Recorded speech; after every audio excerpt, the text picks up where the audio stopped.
Hey, what's going on, guys? Kalamazi here, and today I want to talk to you all a bit about Red, I keep calling it Fire, but Red Evoker, more the AoE build, and just how much stronger it became in the most recent version of Alpha. Now, in the initial build that came out with the Azure Span and no dungeons, Fire and Blue and Red were similar but different. They both do good AoE. Fire needs a bit more time to ramp up. Blue needs less time, it's more bursty, but Blue had a distinct advantage I felt when it came to single target. There were some weird hybrid builds of Red that ended up being pretty okay in single target, but there were some bugged abilities. Feed the Flames was bugged, which is the one that reduces Pyre's cooldown by 2 seconds, or sorry, Fire Breath's cooldown by 2 seconds per Pyre cast. The actual Living Flame cleaving talent was bugged, and we overlooked, I guess, you know, the talent called Scarlet Adaptation, which is actually really strong in certain settings. Single target AoE, group healing, massive AoE damage,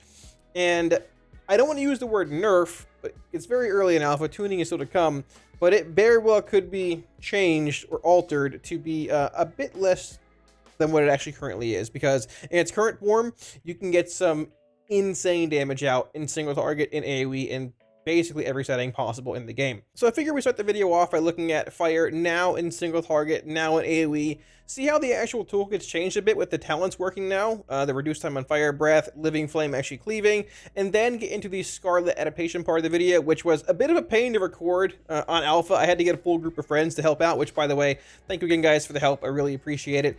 And just how strong it is both in single target damage, can be, AoE damage, AoE healing, and just group healing. It is one of the strongest, I would say, overall just support utility talents I've ever seen. Living Flame was like your main killer spell as Red, and this ability just makes it absurd. So jumping into the talents that we played for this video, and the ones I suggest for this build initially until we get more, I guess, play in with it. Scarlet Adaptation here. 20% of your effective healing is stored up to X amount, I guess based on your level and things. Your next damaging Living Flame, which is your main filler spell, not your spender, but your filler for Red side, consumes all stored healing to increase its damage dealt. This is off in the right side of the tree here, more on the actual preservation healer side, but it's very early on. All you have to do is put a point in Expunge, a point in Rescue, which is actually very good with the build, and then you can grab Scarlet Adaptation. Now, once again, the actual portion of the video looking at how OP this is will be a bit later on. There's timestamps down below if you want to skip along, but I would suggest watching both the Fire rotation in single target and then comparing it to that build later on, because what SA, I'm going to refer to it as SA probably now, does is really strong in the right setting. Now, besides this, I sort of lean more towards a left side of the tree until we went into Scarlet Adaptation today, grabbing other abilities like Unravel at times or Oppressing Roar, but you want to grab like Baseline Blast Furnace, Suffuse with Power, just the general damage increases. The big one here also is Living Flame. So Living Flame says your Fire Breath causes your next Leaping Flames to strike one additional target per empower level. So you can empower your Fire Breath up to level 4, which means it'll hit 5 targets, your Living Flame will. Keep in mind, Living Flame is empowered by Scarlet Adaptation, which can be pretty wild because, spoilers ahead, every single Living Flame is buffed the same amount by Scarlet Adaptation. It's not just one. It's not your main prio one. They're all buffed the same, whether they're doing damage or healing somebody. It's very strong. Now, on the red side of the tree, it's a basic build. We don't take this. We're not playing Disintegrate. We're not casting it. Just general points here, going down to Power Nexus, grabbing Power Swell. The big thing here with having a higher level Evoker is that we are able to grab both Burnout and Ever-Burning Flame and put a point in Tyranny and have Ruin here as well. With a 60 Evoker, the dungeons you saw earlier this week, we couldn't actually grab really any of this stuff here, which is, you know, these are both a pretty substantial single target increase, even though Ever-Burning Flame is a bit redundant. It says Pyre and Living Flame extend the duration of your Fire Breath's dot, by 1 second. Now, you're just casting Pyres and Living Flames pretty much outside of, you know, a Firestorm or casting Fire Breath, basically, as the red build. The thing is, if you look at Feed the Flames, Pyre reduces the cooldown of Fire Breath by 2 seconds. Now, Fire Breath applies a dot whenever you cast it. So essentially, this and this are very redundant. This should probably be reworked to some other damage-based effect. I don't know what or exactly how, but they're very redundant. And this ability feels much stronger than this ability. this basically makes your actual fire breath, we can just show it here briefly, go from being a half-minute cooldown. Watch the timer here. Where's my pyre at? Let me grab pyre out of my spell book here briefly. I swear I know how to play this class. Wherever pyre is at. There we go. It makes it go from being a half-minute CD. It's at 18 here. Watch these pyres. 14, 10, 9. And if you pop other abilities to empower like your essence regen, it goes from being half a minute to literally 15, 16 seconds. So the actual extension for Ever-Burning Flame just seems a bit redundant because you're just casting a fire breath again either way. But regardless, this is now working. It was not working in the first build, and this is also working. It was also not working in the past build. So we have 2 new abilities empowering the fire build by a good bit. Plus, being 68 with this character, we can grab Burnout, which reduces the casting of Flame, Ruin, Tyranny, and Ever-Burning Flame. So when it comes to the red single target opener, there's a bit of like variance in between what people think is the best opener to follow. The big thing is like you're not playing 2 empowered spells, you're only playing 1 in Fire Breath. If you're like far into the red build here, you're not playing actual Eternity Surge, but you still want to try and min-max around your power spell if you can a little bit. So some people end up like pre-casting a Fire Breath, but you can just tip the scales into a Fire Breath pretty easily. So what I've been doing is, while I have Firestorm, I've actually been pre-casting a Firestorm. Now, Firestorm in single target does indeed appear to be worth it currently. If you want to work in a deep breath, you can too. I'm not going to bother with it now, but you probably do want to cast it in single target. Either way, I guess you technically can. I've been opening on actual Firestorm. You can deep breath if you want. I'll queue an actual fire breath to tip the scales, and I'll spend some actual essences here. I'll dump some pyres right there. I'll then fire breath, and now I'm living flaming because of my actual burnout. The CD reduction on living flame, we're just juicing. These things last 30% cast time reduction. Then we're out of that. I get a Firestorm proc here. We can spend essences. And the big thing, watch my fire breath cooldown. Fire, it's down to 10 seconds already. And your big thing, you're just filling with living flames, spending procs when you get them, basically casting your fire breath on cooldown, and that's pretty much the actual gist of the build. I'll probably launch 1 fire here because I was a bit forgetful with my essences, and just spam living flame. This is it. Burnout's up, living flame cast time reduction is up. We want to get as much in as possible, and Firestorm proc, spam some pyres, and you're good to go. Now, obviously, you can work in a Dragon's Rage if you want, and you'll be capping on essences a bit there, but this is what I've been following more or less in Mythic Plus, or I guess Dungeons, because I can't guarantee Deep Breath or Dragon's Rage every pack, but it's very, very simple. You just pretty much spend on pyres for your essences, cast your Fire Breath when it's off cooldown, and slam Firestorms on CD. And like I said, your Fire Breath, half-minute cooldown. Launch it, watch the cooldown, 24, 22, 20, 17. You have your Fire Breath basically every 15 seconds. The cast time reduction you get from Pyre Cast is just so wild. Feed the Flames feels so much better than Ever-Burning Flame, because how much are you even getting extension from the dot, right? If you're casting it once every 15 seconds roughly, and the dot baseline lasts 16 seconds without any kind of Pyre Living Flame extensions due to Ever-Burning Flame, what's the actual point in even having the final talent? Feed the Flames feels much better. I would like to see this talent rework something else, but what they could just do is put this here and this maybe here, but you'd still have that weird redundancy of them both being similar but different, and so we're doing the same thing, but Feed the Flames just does it better. So when it comes to AoE, things are similar but also a little different, because you have the conundrum of, if we're under Dragon's Rage, your main 2-minute cooldown, do you cast Living Flames or do you cast Azure Strikes for Essence Burst procs? Because you have both red and blue empowerment here on Essence Burst. So Azure Strike, being an instant cast spell, gives you a stack instantly. Living Flame has a cast time on it, which is longer due to Engulfing Blaze, but works very well with this and everything else. But you can get more raw Pyre cast during Dragon's Rage, spamming Azure Strike into this actual Essence Burst proc, right? And it stacks twice due to Essence Attunement. So what I've been doing under the effect of Dragon's Rage is basically casting my Empowered Living Flame, which gives me a Pyre proc, and then just going Azure Strike, Pyre, Strike, Pyre, Strike, Pyre, to generate as many Essence Burst procs as possible, give me a big CDR on Fire Breath, cast it when I can, maintain my actual Firestorm cast. If I get a free proc, cast it there too. And every time I cast Fire Breath, keep in mind to cast my Living Flame, which is going to AoE, do big damage, and all that. And then we're just filling with Pyres and Deep Breaths and Dragon's Rages when you can. And that's pretty much the gist of it. So it depends on your opener. If a tank has like packs stacked up, you can open on a Firestorm.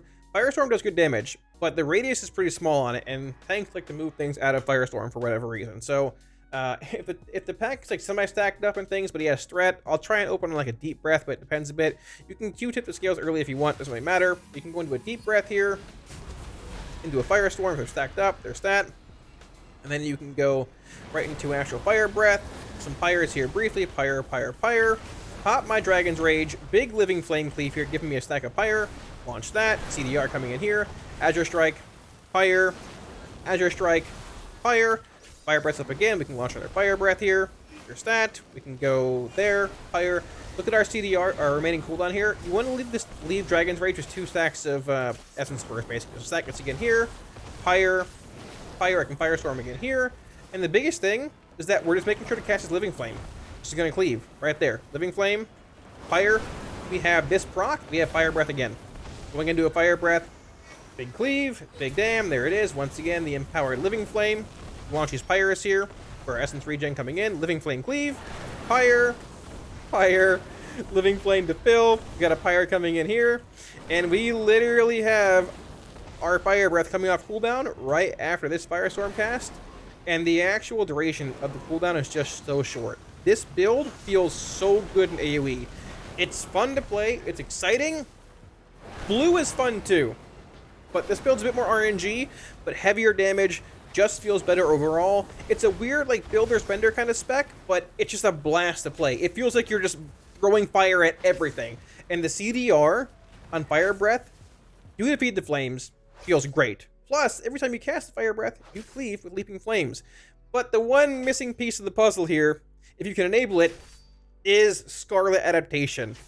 If you can heal people and get effective healing before each pack, it can be just utterly insane. I'm talking Living Flames, critting for over 700k total damage.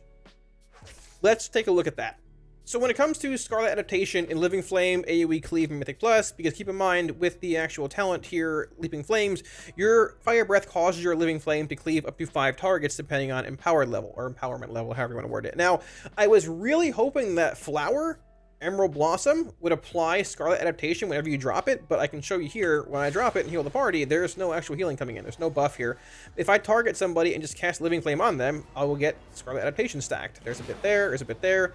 I can also cast Rescue on somebody. So I'm sitting at 7.2, I rescue our tank, which is 20%, and we go up to 10.6, or yeah, 10.6, whatever. So you can stack Scarlet Adaptation through Living Flame cast, and Rescue cast. That's mostly what I've been able to see. But the interesting thing is that, and I assume this is the scenario you're going to encounter more often than not in Mythic Plus, is that when I cap out on damage here in a second stored, I'm capped right now, so you can still go to a pack, open up, let's say we're going to empower this Fire Breath to 4 stacks here. 4 stacks, watch the Living Flame damage in this actual combat log here. Every single mob gets hit by the fully empowered Living Flame. 63, 63, 64, 80k, and it cleaved the actual Raider's stomach for 63k too. That's what, 60, 120, 240? That's like, what, 60, 120, 240, 360 damage? 360k damage, literally over the course of one Living Flame cast. So the really cool part about this, though, is let's say in Mythic Plus you're fighting 2 or 3 mobs, you have a fully empowered Fire Breath, so your Living Flame's going to hit 5 targets, but you're only fighting 3 enemies.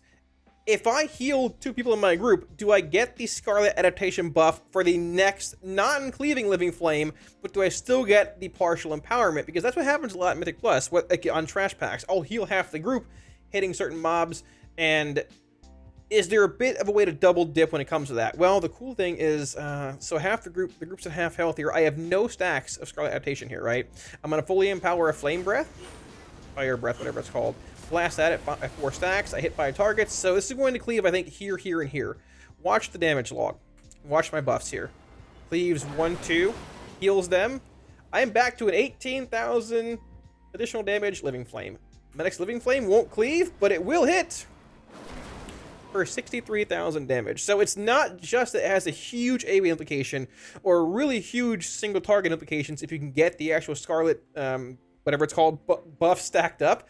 It also works in hybrid settings where you're damaging 2 or 3 mobs and healing people in your group, right? Now, the big thing is it's effective healing, so you can't overheal. For example, if he's at full health, let's find somebody. Let's heal him a bit here.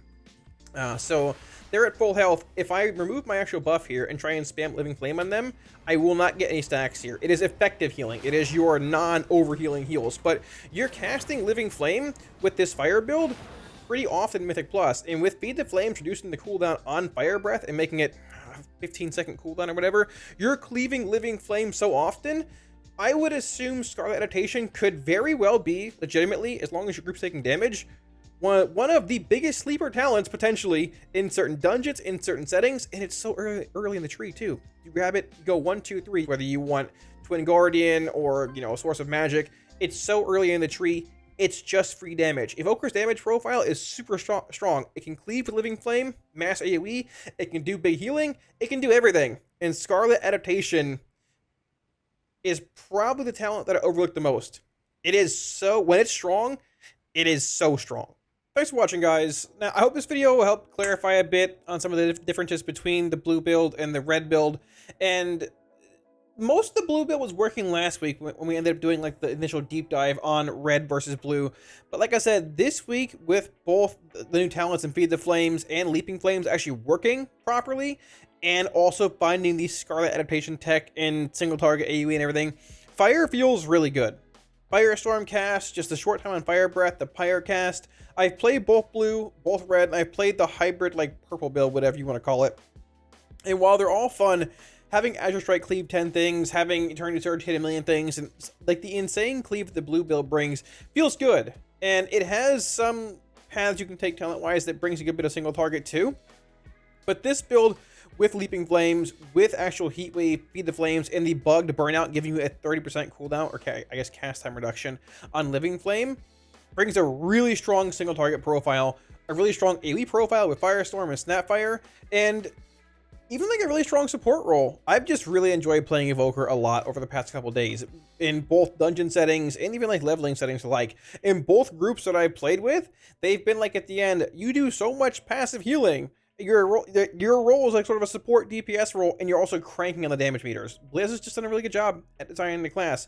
Once again, Living Flame, Cleave, DPS, HPS might be tweaked and tuned a little bit over the course of Alpha into Beta, but we'll see where that goes. We're super early in Alpha, and at this point, while the numbers do look really cool and really good, if you're looking at numbers in general at this point, you're doing Alpha wrong.